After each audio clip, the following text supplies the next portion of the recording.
गवाह है कि जब जब युवा अपना घर छोड़ के सड़क पर निकले हैं तो तानाशाही, और जब चंद कौड़ियों के लिए इनकी पार्टी बार बार पेपर लीक कर देती है तो इन बच्चों को क्या होगा, इन युवाओं को क्या होगा? जब कुछ चंद पैसे के लिए ये लोग वो पेपर लीक कर देते हैं तो उन बच्चों पर क्या बीतती है, उन परिवारों पर क्या बीतती है, ये इस पत्थर दिल सरकार को दिखता नहीं है।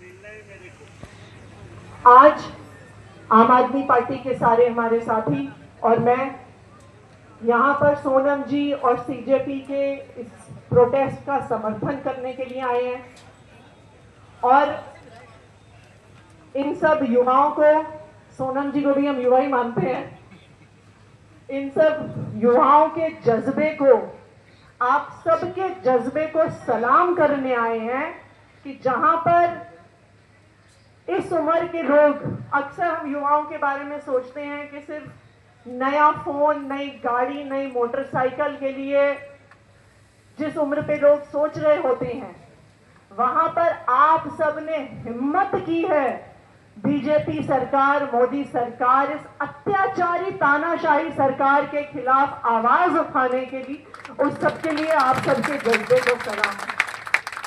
देखिए, ये लड़ाई लंबी है और इस लड़ाई के लिए अपनी हिम्मत बनाकर रखनी होगी, लेकिन इतिहास गवाह है, ना सिर्फ भारत का पर पूरी दुनिया तक हुआ है, सत्ता परिवर्तन हुआ है, व्यवस्था परिवर्तन हुआ है।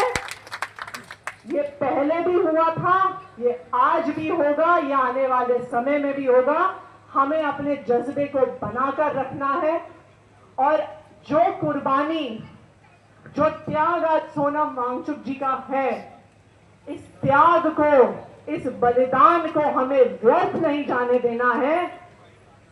जो सोनम जी अपने शरीर को जलाकर इस देश के लिए, इस देश के युवाओं के लिए लड़ाई लड़ रहे हैं, हम सबकी जिम्मेदारी बनती है कि इनके बलिदान को हमें आगे लेके जाना है। हमें इस सरकार को अब दिखाना है कि जब आप लोगों की बात सुनना बंद कर देते हो, हम ही अपने वोट से आपको वहां पर बैठाते हैं और इस देश के लोगों ने आपको वहां पर बिठाया है और वही आपको उठाकर गिराएंगे जब आप उनकी बात सुनना बंद कर देंगे। एक बार फिर यहाँ की टीम को बहुत बहुत हमारा सलाम।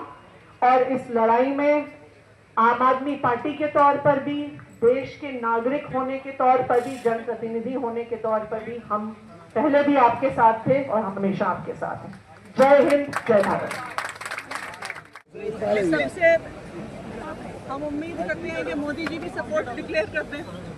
वो अगर अपनी शिक्षा मंत्री को बदलेंगे, धर्मेंद्र प्रधान जी को हटाएंगे, तभी तो देश के युवाओं में भरोसा बनेगा कि सरकार कुछ सुन भी रही है, कि सरकार को इन लाखों युवाओं की कुछ चिंता भी है, जो अपने परिवार की जमा पूंजी लगाकर, जो अपने खून पसीने से, जो परिवार ने जो अपने पैसे कमाए हैं उसे लगाकर कोचिंग का खर्चा उठाते हैं।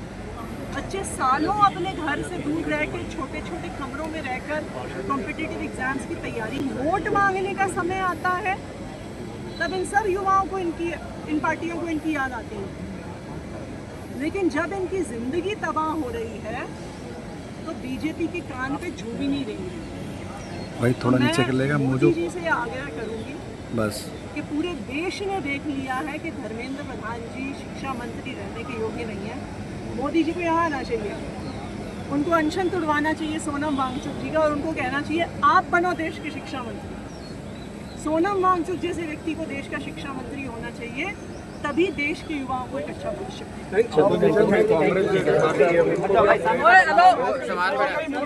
अरे भाई पीछे देख ले यार।